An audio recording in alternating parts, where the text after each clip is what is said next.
Your squats, like how deep can you get? Can you get a good range of motion? I mean, everyone's going to squat differently, but depending on our length of the limbs, our injury history, stuff like that, our bone structure, but we should all be able to get a good range of motion on our squats with some work.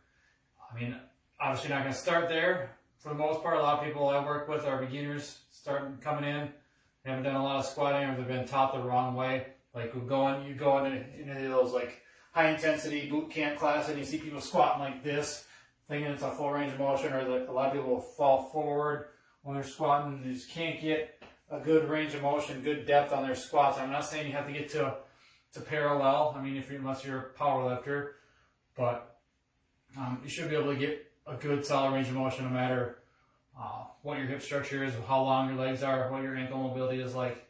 We can work on that stuff, but in the meantime, a simple way to get a better depth of, get better range of motion, better depth on your squats, a more squattier squat, is to elevate your heels. So a way you can do this, you can buy like special heel wedges, but the easiest way to do this is simply just take a couple plates, put it on the ground, elevate your heels up that way.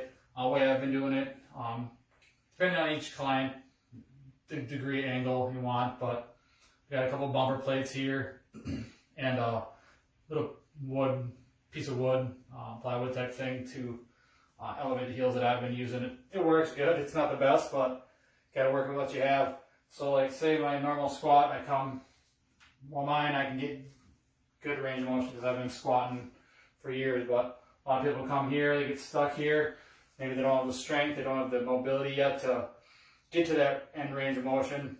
But through an assessment, we find that they do have that ability, the passive ability to get a deep squat. It's just a matter of working to get there. So elevating the heels will usually make your squat look a little bit more squatty and give a lot more range of motion for the most part. So simply just elevate the heels up.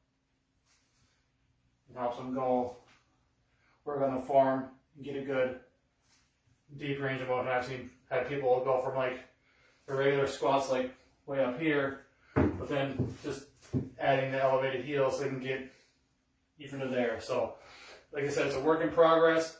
As we work on those mobility issues, the strength issues, we use this heel elevated squat variation in any squat, front squats, back squats, goblet squats, whatever it may be, just to help them build that strength up while we work to get the full range of motion squatting from the floor. So heel elevated squat variations. Try it out with your next squat. See how it changes your form. Let me know how it works. Thanks.